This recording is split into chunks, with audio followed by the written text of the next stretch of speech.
Broadcasting from the Blanchistan Centre. This is Phoenix FM. The internet is a communications tool used the world over where people can come together to bitch about movies and share pornography with one another. According to the Nerd Index, you should be upside down in a junior high toilet around the clock. All your days are belong to us. We'll do it live! Tide goes in, tide goes out. Never miscommunication. So this is my first video blog. It's over 9,000! My name is Foxy. The balls are inert. Objection! Do a barrel roll!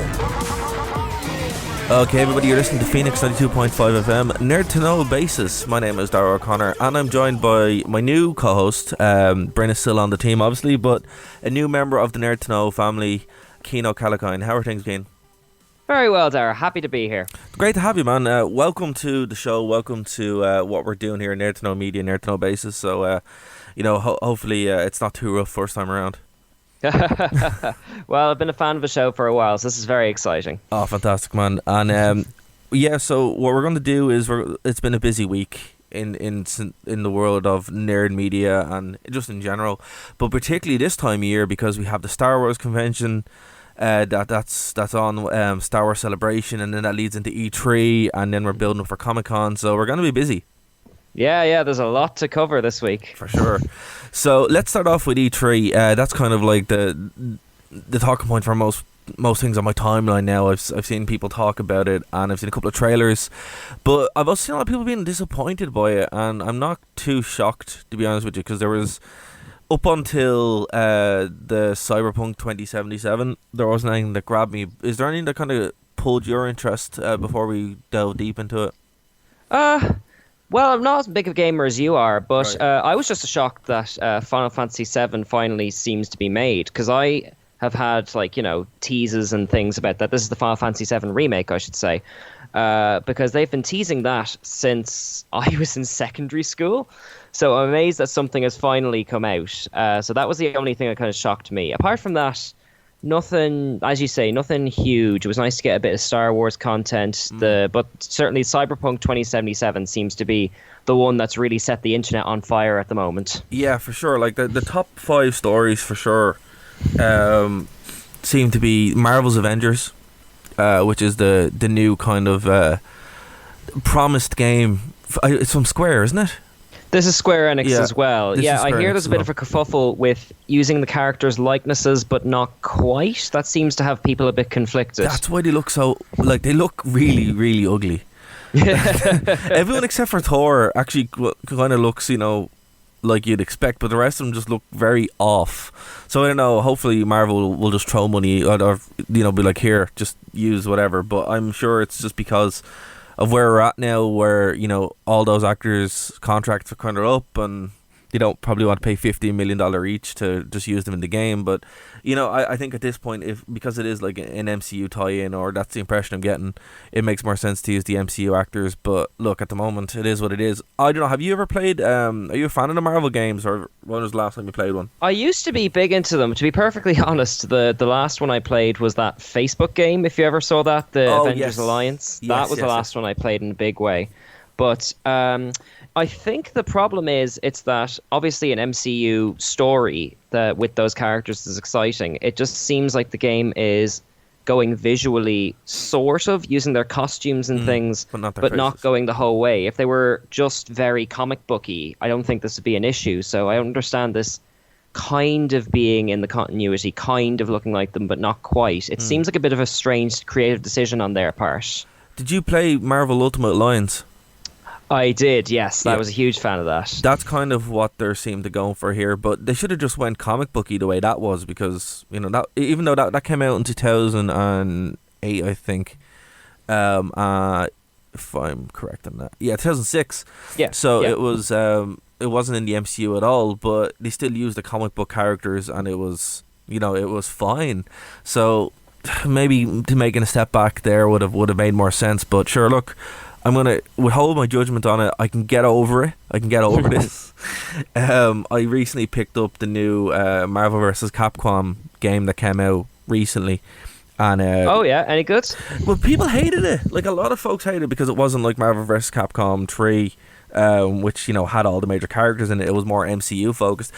And I got over it. I got over the weird looks of the characters, and it's actually a very, very fun game. It's a lot more like the old ones from way back in the day.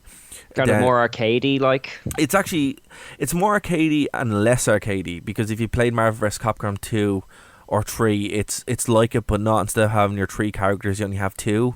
So it's more like a Tekken Tag Tournament than anything else. Okay, but like you've hit upon an interesting point there, which is, I mean, I don't understand this sort of urge to lean into the MCU, because you have sort of in the DC camp, you have games like the Injustice kind of fight 'em ups, you have the sort of Arkham Asylum series, and all of them are able to be their own thing alongside the Dark Knight and Dark Knight Rises and Man of Steel and all that kind of stuff, and they have their own followings outside of that ongoing continuity. So I think it may have just been like, I personally don't understand the decision to sort of lean into the MCU in that way, but not go all the way.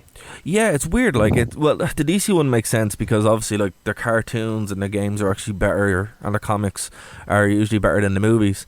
So they're they kind of know what way their bread is buttered. But with Marvel, it seems to be the other way. It's like everything, with the exception of the movies, is terrible. I don't know, but it's weird. Like I read a lot of comics, but I couldn't tell you the last time I bought a non-Spider-Man comic. Yeah. Well, actually, you lean into a good point as well. The Spider-Man game that was out last year, was it? Or early this year? That was a huge success. Nothing to do with the MCU, but because it was a good game, it really took off and became its own thing. I think that's important to kind of have that, because if you're kind of putting all your eggs into the one basket, it limits what you can do. And it's the same with Enter the Spider-Verse, the movie that came out. That one nothing got to do with the MCU, but it's weird that Spider-Man can do that. And I think it's a Marvel thing where they're kind of almost afraid to get outside that comfort zone, because they never really had it. Like, this is the first time they've had that comfort zone ever, really.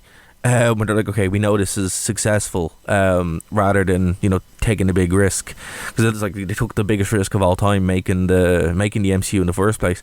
But I don't know.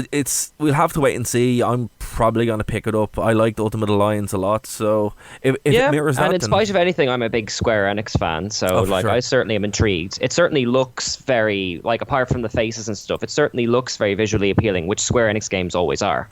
To be honest with you, it's not what I thought it was going to be. I was expecting something completely different. So when that dropped, I was like, okay, this is what it is. I don't know if you ever played the original run of the MCU games that Sega made. Thor, Iron Man 2 and stuff. Yes, I do remember. I had the Iron Man game. They had ones that coincided with the movies, which is something that's really dipped off in the past decade, hasn't it? Doesn't exist anymore. I think that's super weird. I remember, there used to be a game that came out for every movie, and now it's like, it doesn't happen. Yeah, I still have my Batman Begins game, which had like the full voice cast of the film and like had the Arkham mechanics, and that was great crack. It was. Now, that game wasn't the best. Like, none of these games were the best. But to be fair, Iron Man 1 was actually not bad, and the Hulk game is a reskin of Hulk Ultimate Destruction, which is a fantastic game. But if the cool thing is, if you actually have Iron Man, you get the Hulk Buster armor in the Hulk. There you go. You get little tie-ins. Like, from what I hear, the Wolverine X-Men Origins game was much better than the film. Man. You have that fluke now and again. That game is so good. Oh, you played it, yeah? Oh, I've played it like 4 or 5 times. It's just so much fun. Like, it's the most fun Wolverine experience you can have, because it doesn't follow that movie at all. It's its own thing. Yeah. Pick it up. It's like €8. It's super fun. I'm picking up all the classic games now at the moment, so I was certainly going to put that on my list. I like it so much. I actually have a poster of it on my wall. Like, so. Are you serious? Oh, I'm deadly serious. Yeah. That's excellent. Yeah, it's very good. It's very, very good. There's a good video, actually. I'll pop it in the description of this on SoundCloud. I'll send it to you, of a guy reviewing it and why it's such a good game. So it's like 20 minutes. I think you'll dig it. Oh, I'm really looking forward to it then. Yeah, so the next thing, obviously, we've talked about Final Fantasy VII. Look, I remember, this being announced. I was a big fan of Final Fantasy VII when I was younger. It's one of those tentpole games. Exactly, it's always in the top 100, this, that, the other. You know, everyone kind of is aware of Final Fantasy VII. Yeah, but how many people have played it is another thing.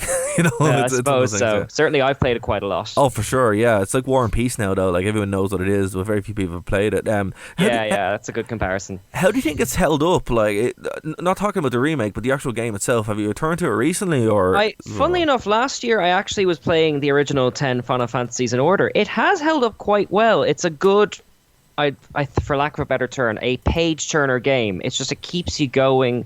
The character stuff keeps going. The story just keeps you hooked in. The one thing I will say is that there's quite a lot of aspects to it that you mentioned, the War and Peace analogy.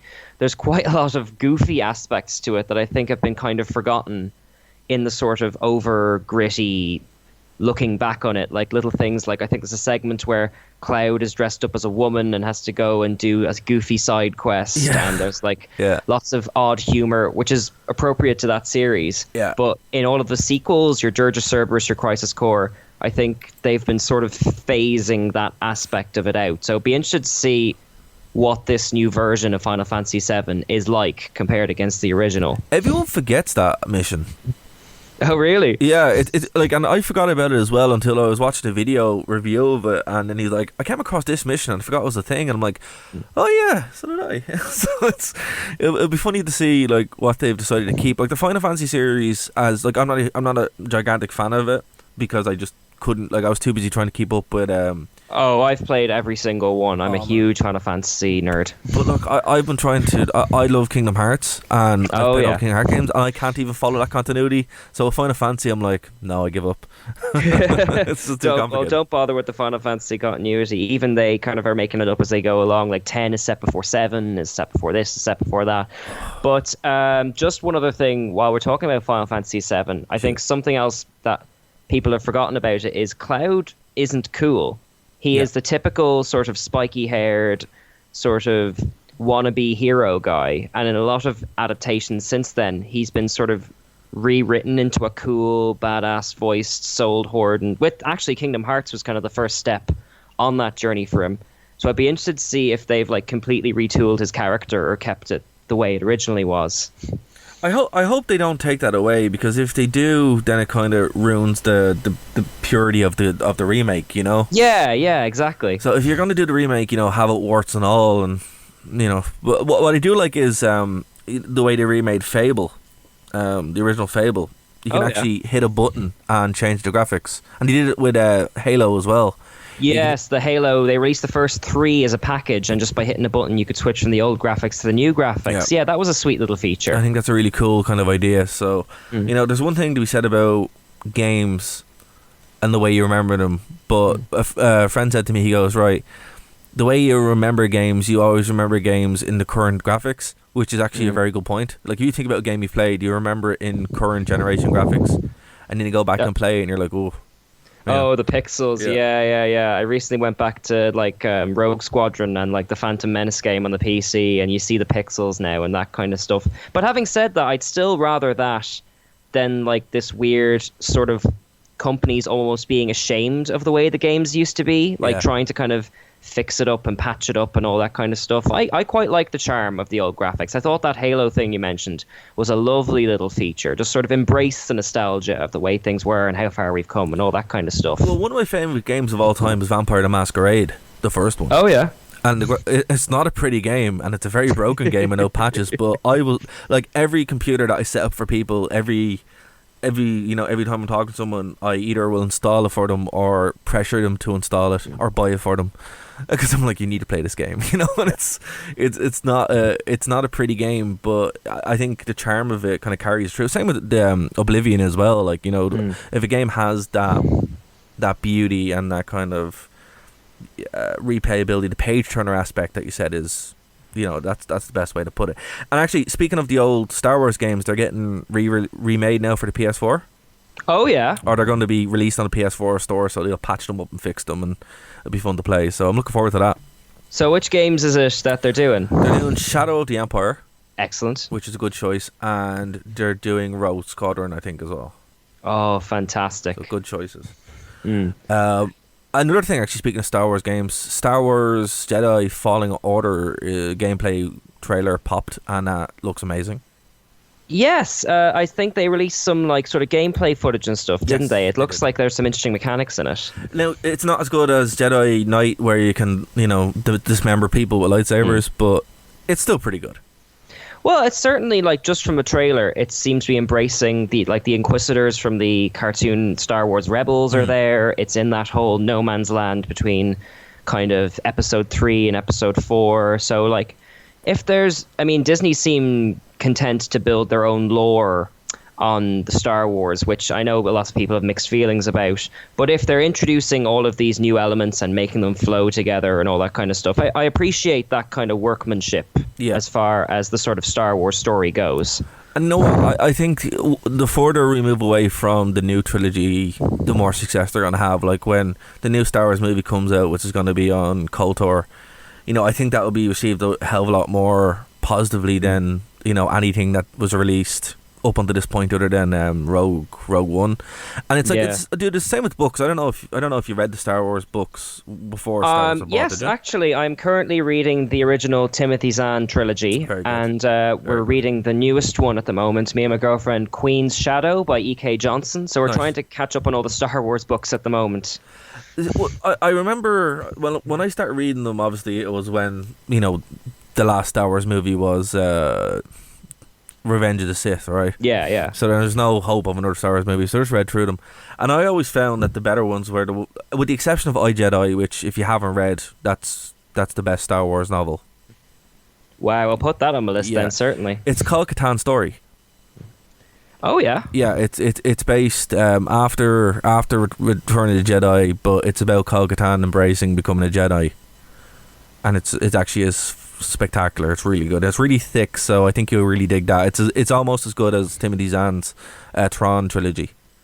Wow, that is high praise. Yeah, and you'll read it and you'll see why it's really, really good. But anyway, I always found that there was a lot more to play with the Old Republic stuff. So when you had the Darth Bane trilogy, obviously Revan stuff, and anything that was kind of able to play a little bit far away or even really far into the future, I always felt that was more fertile than trying to pack in Luke Skywalker. You've got kind of a broader canvas to play with. You don't have all these kind of sacred elements you have to jam in and that kind of stuff. So I'm hoping when Star Wars rolls around now, I think Disney have realised that as well. Like, you're damned if you do, you're damned if you don't with Star Wars at a certain point. Everyone has strong feelings on Star Wars. Exactly. But actually, I must confess, I'm not really up on my Old Republic stuff. How would you describe sort of Knights of the Old Republic, that kind of whole Star Wars story, to someone who'd never come to it before? It's the reason why everyone bought an Xbox. That's certainly a good starting place. It wasn't Halo. Halo was great, but I remember buying an Xbox solely because, one, I couldn't afford a good computer, and two, I was like, I need to play this game. So it's set like 20,000 years before Yavin, the Battle of Yavin 4, and it's it's a period where the Jedi are a huge order and the Sith are a huge order, and there's worlds to explore, and pretty much it's it's baby's first RPG, but it's a fantastic story. And the first time you play it, even if you play it now, replaying it as an adult, knowing what's going to happen, it's still really, really fun. So I'd say if no one's ever played it before, or if you never experienced it, you can get it on GOG, or if you have an old Xbox, but you pick up a copy super cheap and sit down and clear 12 hours and you'll enjoy it. Second one's not too great without the patch because it was rushed, but the first one is, if you're a fan of Mass Effect as well, like, this is where on Dragon Age, this is kind of the game that invented everything. That sort of open-ended, choose your way type, build your relationships type gaming. Yeah, all actions have consequences as well. Oh, which is a big thing, because now you have Telltale and you have all the kind of is it David Cage games, which have really this was the first game that really did that in a big way, wasn't it? Yeah, because obviously you have the Force, the light and dark side, so they really ran with that. Now, my question is, do you think that would translate, because as you say, the game is 12 hours long at a conservative guess, do you think that would translate well to a relatively shorter movie then for an audience who isn't familiar with the game?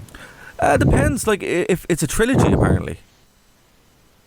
So yeah, you could set that up. You could have the first movie being Revan as as a Jedi, going off to fight in the Mandalorian Wars. Second movie Mandalorian Wars. You could even just call it that.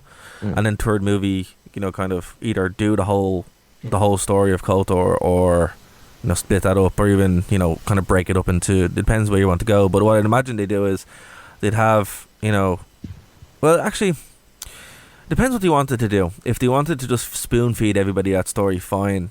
That's what they do. But if they wanted to just replicate KOTOR, they'd have to break it up into 3 movies where you literally just start as a, you don't know who this is, and then you're. I'm trying not to do spoilers. That's the problem. Appreciate that. Trying not to do spoilers. That's the problem. So you'd kind of have to just go with the movie and break it up into bits. 12-hour game, 3-hour movies. It's possible. It's very, very possible. And look, we've seen that Wise and can't remember the second guy's name from Game of Thrones. But we've seen they're awesome when they have material to just trim down and go with.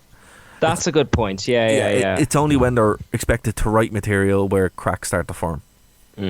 So you think if they took that 12 hours of material and made it into 3 movies, it could translate well? I think it'd be a perfect little trilogy because it's nice. It's self-contained, and then obviously you can expand out further with what I said previous, and it could just keep going for as long as you wanted it to go. But definitely, it would be very hard to mess up Knights of the Old Republic, considering the fact that the story's already there. They just have to adapt it. Yeah, that's true. I think I'm a little bit shy because I think historically, video games being adapted into films haven't had a fantastic track record.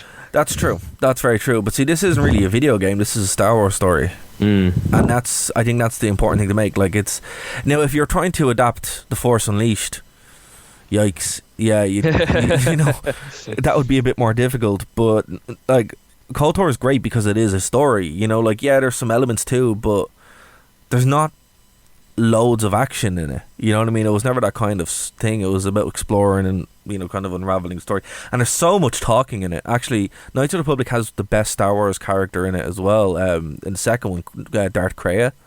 Oh yeah. Her philosophy is there's an 8-hour philosophy lecture on YouTube just about Kreia. Holy moly, that's a sign of a good character. Yeah, so she's very good. That whole element of Star Wars is super deep, and you'd have to do a lot to mess it up, But man, seriously, you have to play Knights of the Republic. I think you'll really like it. I've been really looking forward to it. As soon as it goes backwards compatible, or I can find an old Xbox, I will be all over that. Grand. Well, I'm going to hold you to that. So we'll talk about it when you get to it. Kind of touching base here again with E3 before we go to break. Project Scarlet, speaking of Xbox, it's the new Xbox coming out now. I kind of gave up with Xbox and Xbox One, so I have a PS4. But, as you were saying, backwards compatibilities, seems to be the name of the game here with Xbox. How excited are you about that? Oh, anything I can, because, I must confess, I just haven't had the money to get the new consoles beyond sort of the PlayStation 3 and stuff, because with the PlayStation 3 I bought it at a huge expense, and then kind of the first wave of games that came out didn't appeal to me, and that is kind of, if you're only a casual gamer, it does feel like a bit of a calculated risk getting something, and the games aren't there to meet it. I think the only things that were out at the time were Assassin's Creed and Uncharted and that kind of stuff. But yeah, so more backwards compatibility. I think their games is still one of the best storytelling mediums, and it's a shame that a lot of certain games are locked behind certain consoles, I think, and that kind of stuff. So as much of that as possible, I think, and the more backwards compatible they are, the more people will be willing to take chances on consoles, on games, because it's a bit like where you can watch everything on Netflix. It's all these games should be available to people who just want to take an interest. Exactly, I agree with you there 100%. I ended up just buying a PS4 because I wanted to play. I actually bought it not for any great games. I got it for not graphic rich games. I got it for the new Sonic game. Oh yeah, and the South Park game, and that was it. But I wasn't going to buy an Xbox just to have them and that. And it would have been a point where you would have done that, but now it's I'm happy enough just going back and playing the other games. Like I have an Xbox original and I play that pretty much consistently when I'm not, playing the other games on PS4. Like at the moment, actually, I'm working through Saints Row 4. I just love. Oh yeah. I love Saints Row 4. If anyone's on my Twitch, they can see me, playing that. But that's an older game. That's an old game now at this point, and it says a lot when the state that gaming is in nowadays. It's kind of embarrassing that the older games are more appealing. But as we've talked about, E3 is presenting options and really good choices. Cyberpunk 2077 is a game that I'm pretty much going to pre-order straight out of the bat. Like, I was going to do it anyway because I love Cyberpunk like a lot. But now Keanu Reeves is in it. Holy cow, man. Yes. It's everyone on my Facebook feed is going crazy for that. It's this is from the same company that did the Witcher games, right? Yeah, the Polish developer. They did the Witcher games, and this is their next big product. I have to say, the Polish developers, fair play to them. They run GOG. They released Kingdom Come Deliverance, which is fantastic if you haven't played it. And they really, when something comes out of Poland, it really doesn't hold back. But going really cyberpunk is great. It's been so long, and actually, if you look at games, it's very hard to find a good cyberpunk game. Cause I've tried. The one before it is The Observer. That's quite a good game. But cyberpunk games are difficult, so I'm excited. I suppose because you really have to build up that lore in a game, and I do feel like just on a purely speculative level, because downloadable content is so much of a thing, there seems to be less of an urge to really build a complete game with a complete world now. There's a lot of multiplayer platformers and all this kind of stuff. I think, I'm very excited for this game because it seems like everything in the kitchen sink has been thrown in. Even just in the trailer, there's a working world with its logic and technology and all that kind of stuff. And I just don't think you get that quite as often anymore. It's you can't really take shortcuts. I think if there were, and this developer doesn't take shortcuts, to be honest with you. But if like we were in an age where, for the past 10 years, the biggest game was a cyberpunk game, people would be sick of it. But the biggest game that people haven't played was either Fallout, which is not cyberpunk, or Skyrim, which was obviously medieval. So I think this will kind of get more people into it, and the fact that you have Keanu Reeves, who's like, the reason why I love Keanu Reeves, people have asked me, is because he's a king of cyberpunk without even trying to be. He just is. Like, one of my favorite movies is Johnny Mnemonic. If people haven't seen Johnny Mnemonic, go watch Johnny Mnemonic. My favorite author is Philip K. Dick. Oh, I just finished reading Do Androids Dream of Electric Sheep. Yeah, that's a good example of like a really well thought out working world. It's only a 200-page book actually, and, which caught me by surprise considering how long the movies are. Well, another one is William Gibson. If you've ever read any William Gibson stuff, I'm afraid not. No. You should. He invented the term cyberspace. Oh, really? Yeah, and he pretty much invented the idea of the internet as a thing without even trying to be. It's great. Actually, if you've seen the movie Hackers. I have, yes. Yeah, do you know the way they say, we got to hack the Gibson, man?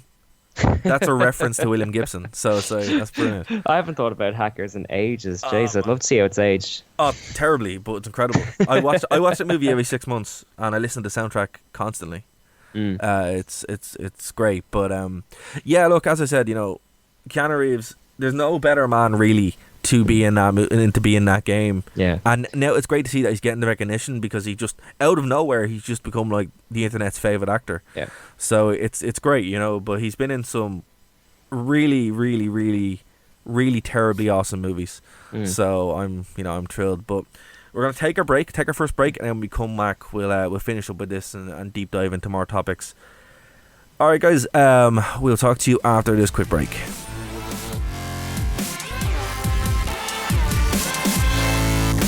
Okay, so you're listening to the podcast and you're wondering, well, what if I want to listen live and I'm not in Ireland? Well, don't worry. Go over to www.nerdtoknowmedia.com. On the webpage at the bottom, there is a link to the Phoenix FM stream. Check out the details of the show you want to listen to and you'll be able to catch us live. Don't forget to tweet in nerd2, the number 2, no 92.5. Or of course, you can contact us via the contact tab on the website over on nerdtoknowmedia.com.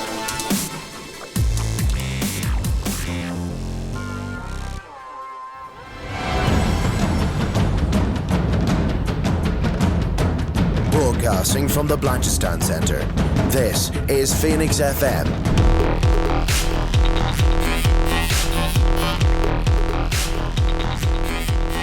Okay guys, welcome back to Nerd to Know Basis here on Phoenix 92.5 FM, nerdtoknowmedia.com, and where all other good podcasts are made available. We're on Spotify, iTunes, streaming on Twitch, all that good stuff, so there's no excuse for not listening to us.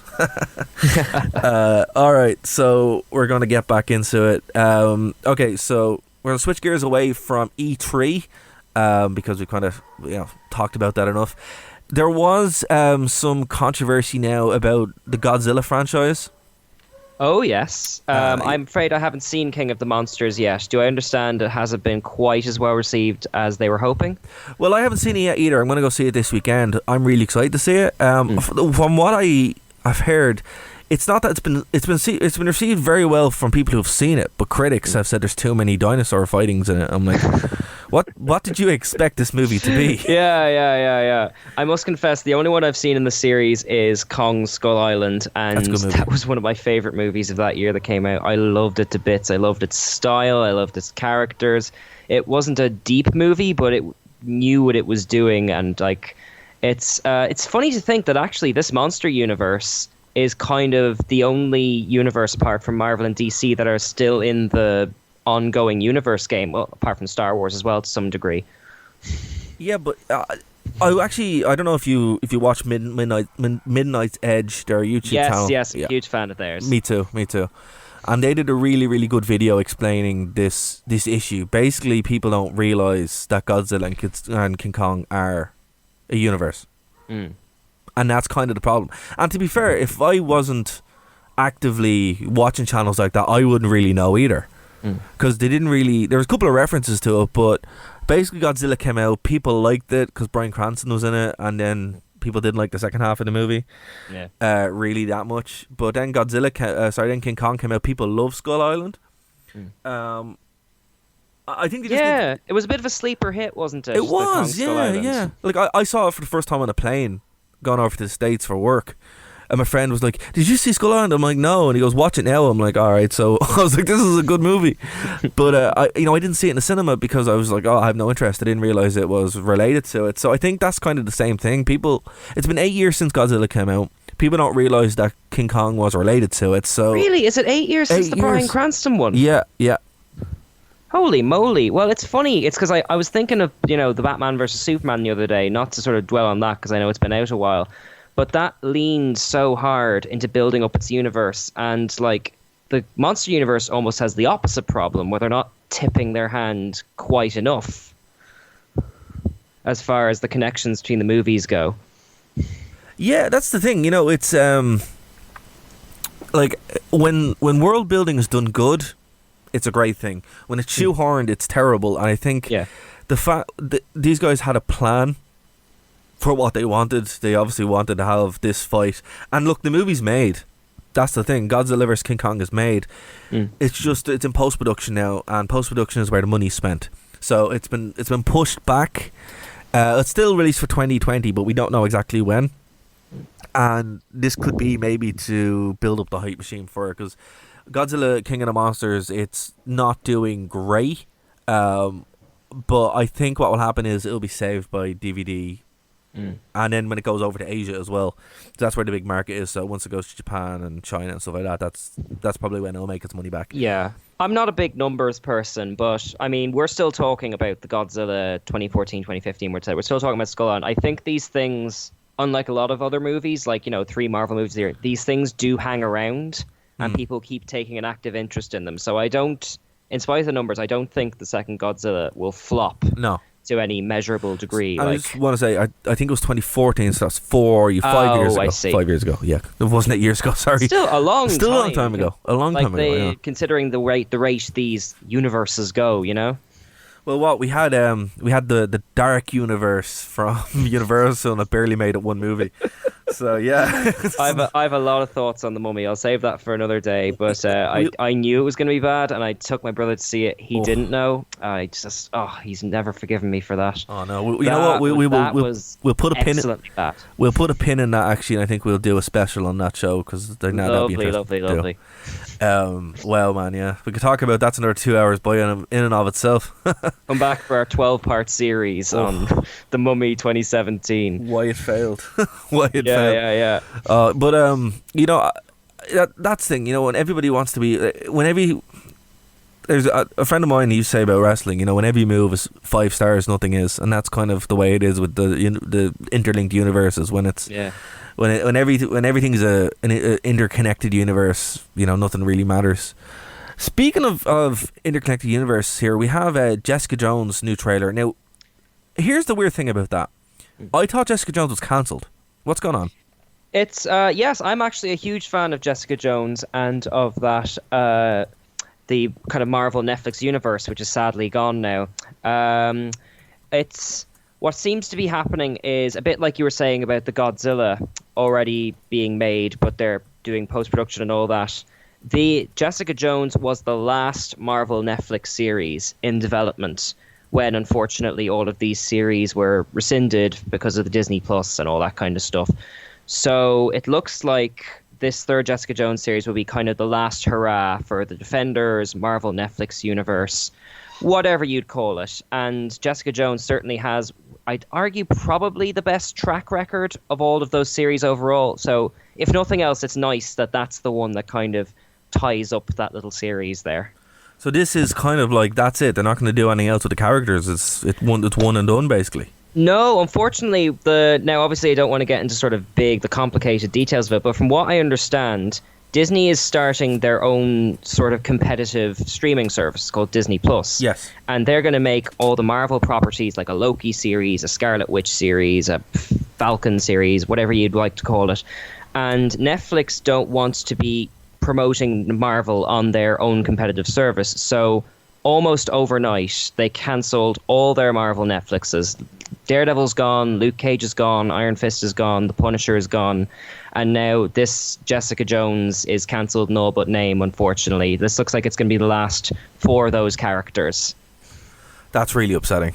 Yeah, I really like those series. I mean, I know people were disappointed it didn't tie in more with the movies, but it was nice to have adult stories in that Marvel universe. Yeah, you know, they really should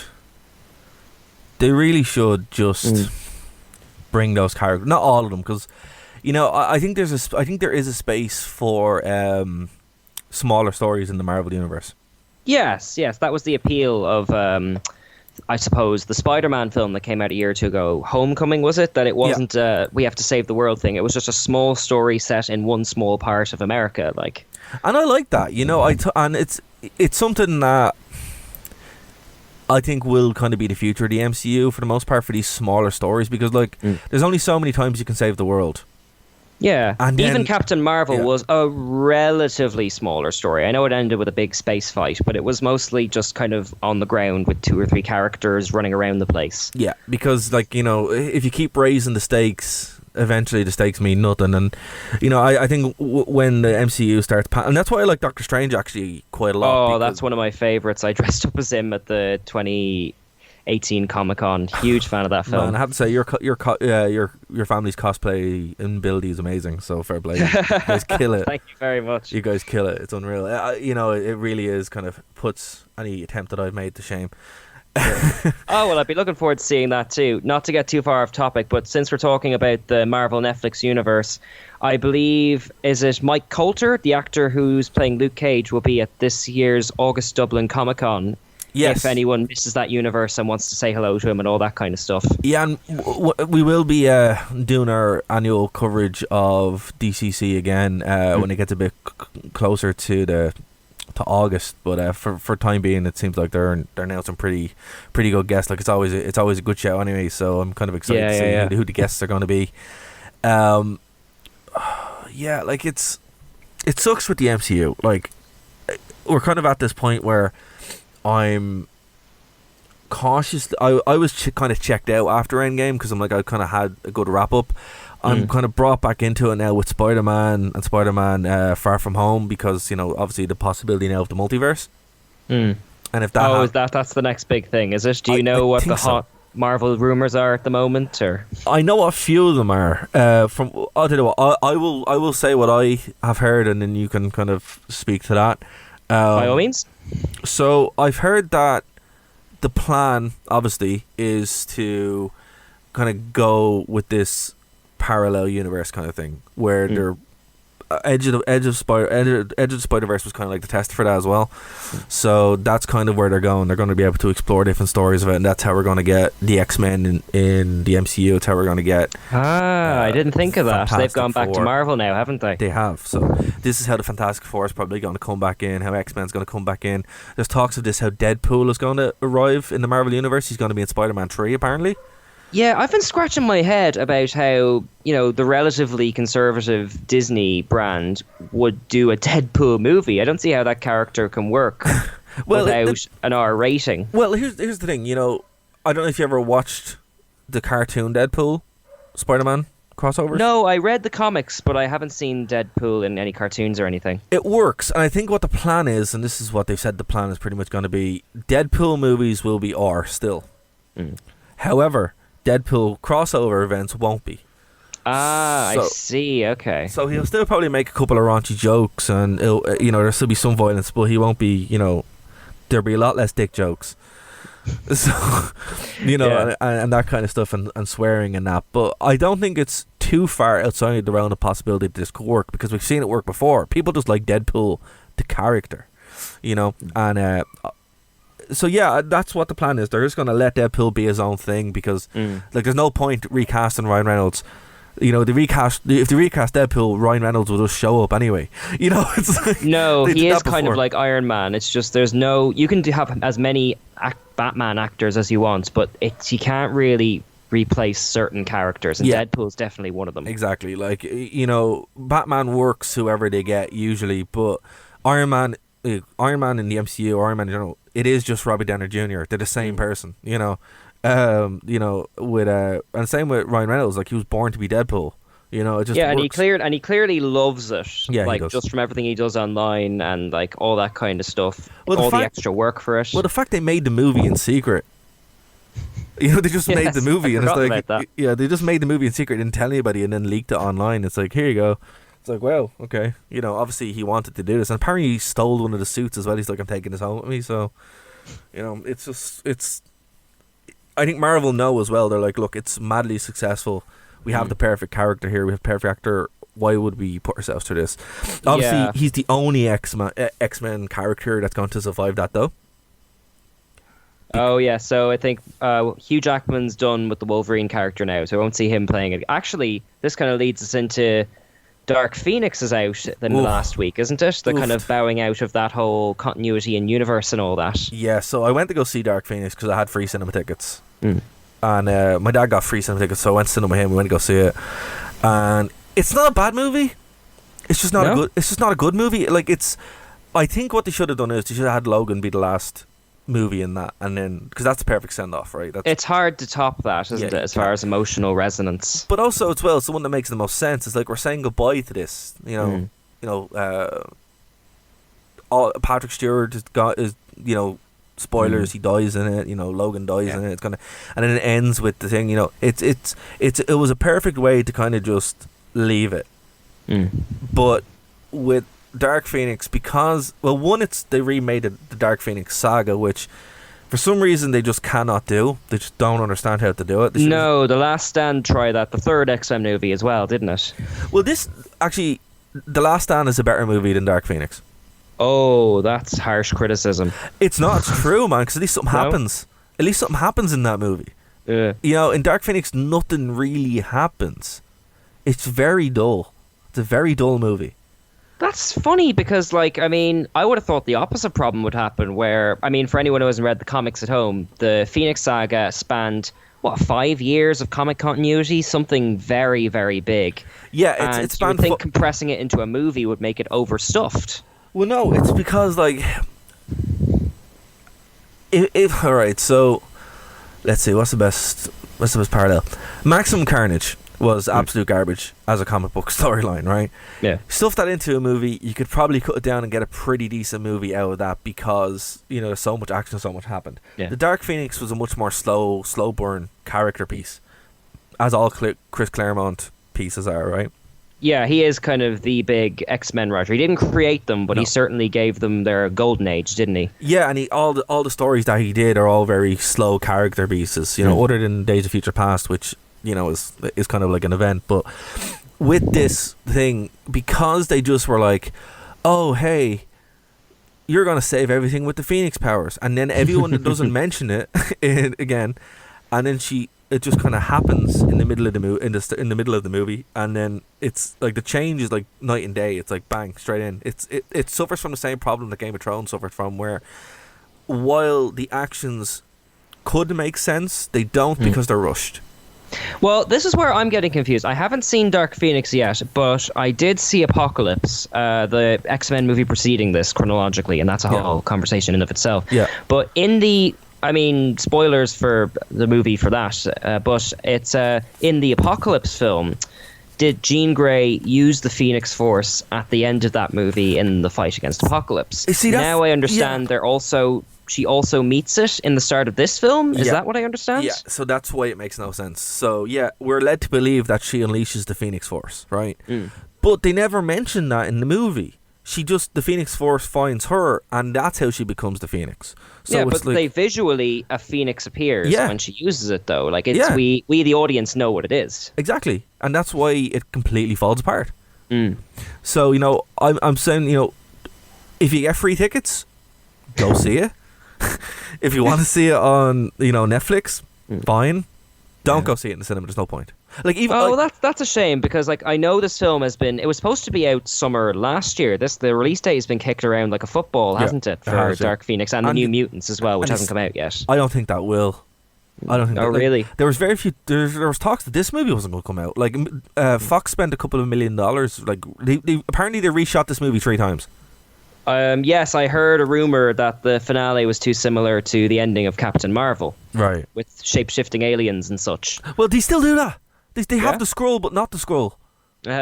So like they have the scroll come in and do the Captain Marvel thing, but they don't call them that, and it makes no sense because you're like, this is supposed to be the scroll. You know. Would you like at least consider this a decent send-off for this cast of characters, for the younger X-Men and all that? No, because they're not playing themselves. Everyone gets shafted. I went to go see it because I like Evan Peters. He's been the mainstay of that universe, hasn't he? Well, he's like the most popular character ever since you know Days of Future Past. But in this one, he just gets shafted.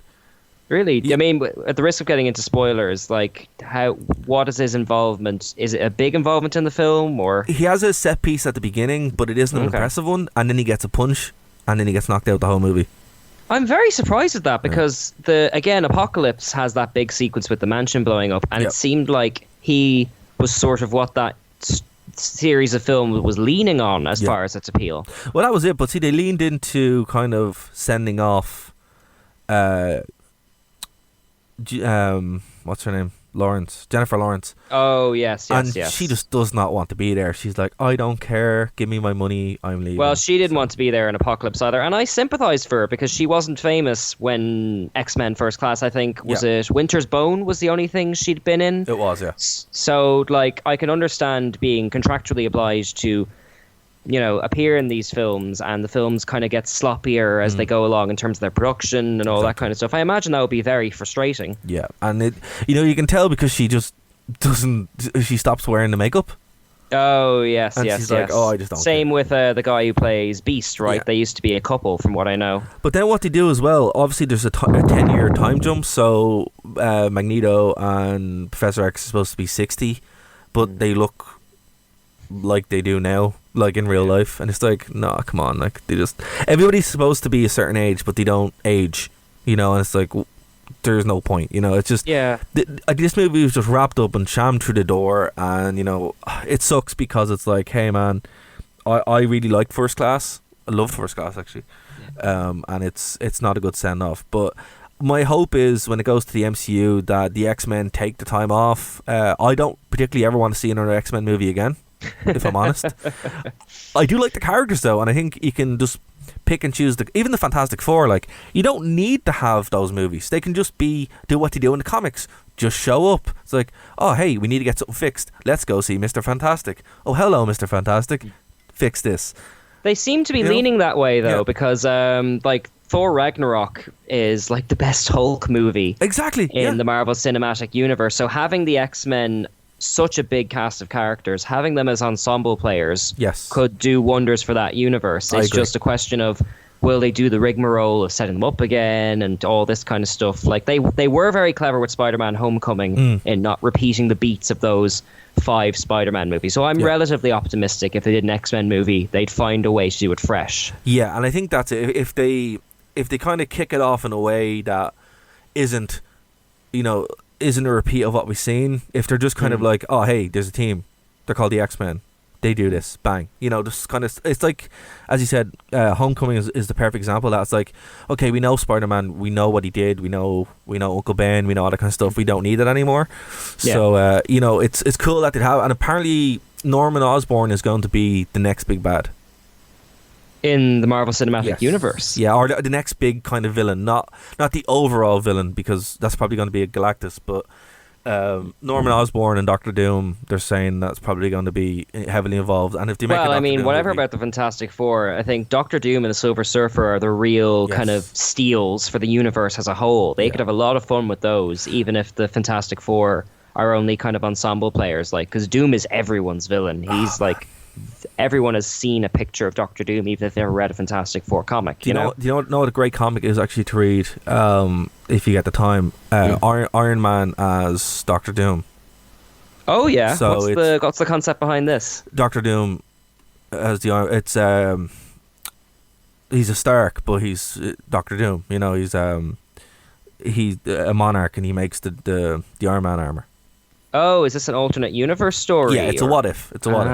Okay. And it's because I was reading the Brian Michael Bendis run of Iron Man recently. I think after all that shenanigans with Spider-Man and the Deal with the Devil and all that kind of stuff, and in it, Iron Man and Doctor Doom had a professional rivalry going, not like a superhero brawling thing, but they were both just captains of their industry and they didn't get along and all that kind of stuff. So there's a lot they could do with his character in the universe. He's also a diplomat. There's Black Panther. There's a load of ways Doctor Doom could fit well into that universe. Well, he's a diplomat as well. He also has the magic element of it, so you can have him kind of play off Doctor Strange. There's so much you can do with that character that, the great thing about the Marvel Cinematic Universe is it's so old now that they can kind of do whatever they want and it will fly. It's just definitely after Guardians they haven't been afraid to get a bit weird, which I really, really respect. Actually, we finish off here, I want to make a recommendation. There's a great movie that I watched recently called The Untold Story of Roger Corman's The Fantastic Four. It's called Doomed. Have you seen it? No, I have seen the Roger Corman Fantastic Four, but I haven't seen this documentary. Where could I find it? I had to buy it online. I'll hook you up with it. Because it was very difficult for me to actually get. I had to buy it on eBay, so I'll hook you up with it. If people can track it down at home, do. It's fantastic. It's a documentary covering that whole thing. Because basically the Roger Corman Fantastic Four movie wasn't actually supposed to come out. It was a play to keep the rights, basically. And it was... Yes, because from what I understand, if they don't make a movie with the rights in 7 years, they revert back. Which is why we also had, I think, 2 different series of Fantastic Four movies in the past decade, just to keep that same deal, right? Same deal, that's exactly why. And that's why X-Men movies are released and stuff like that. But it's also how the Daredevil movie rights were given up because they didn't do anything with it and they just reverted back. Yeah. So that was written into all the contracts of when Marvel went bust and they sold off these properties. So basically this movie was made and it was, Kevin Smith was asked to do it. He didn't do it. Lloyd Kaufman from Trauma. Like, imagine a Fantastic Four movie made by Trauma. It's crazy. And Lloyd Kaufman's in it. He's actually talking and I'm like, great, but then they kind of go through the production and all the cast thought it was a real movie and it actually wasn't. And so I would say pick that up. I think you'll really, really enjoy it, Keen. So I definitely will, and there is some odd similarities with that and the Dark Phoenix situation, where this movie sat made for 2 years, and then eventually, I thought the same thing was going to happen to it. They would sneak it out onto a DVD or something like that. No, they just kept it in a vault. Actually, how it was released is two of the people who worked on the movie went in and stole the print. Are you serious? No, I'm serious, deadly serious. They went in and stole the print, and that's how it ended up on cons and stuff. So, holy moly! Yeah. Well, I think fans always find a way, don't they? They do. Well, the way they see it is, it's like, we spent so much time on this, we kind of want something out of it, So exactly. Yeah. Why not? I mean, if they put all the work in. Exactly.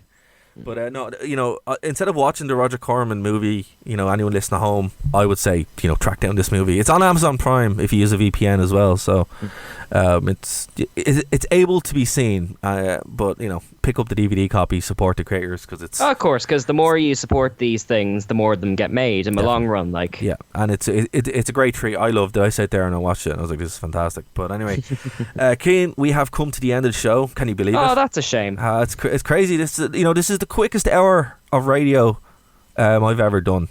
Oh, well, that's very flattering. Thank you. I'm looking forward to the next time we can do this. Definitely. And guys, for everyone listening at home, we're going to, obviously keep our content going. I know we've been a bit on and off, but Cian has come on full time now to do the show. So we're going to be, getting out content every week. Goes out on Saturday on Phoenix 92.5 FM, obviously 5 p.m. And then on nerdtoknowmedia.com, SoundCloud, iTunes, all that kind of good stuff, on Spotify as well. Just search for Nerd to Know Media and you'll be able to find everything that we upload there as well. Cian, before we go, is there anything you would like to plug, sir? No, I have not got anything to plug at the moment. I'm just thrilled to be here, and I'm looking forward to coming back again next week. Fantastic. Guys, again, if you want to check out the show, nerdtoknowmedia.com. My Twitter is @DarraghWV. For my co-host Cian, for Bryn, I'm Darragh O'Connor. We'll talk to you then. Bye-bye. Bye-bye.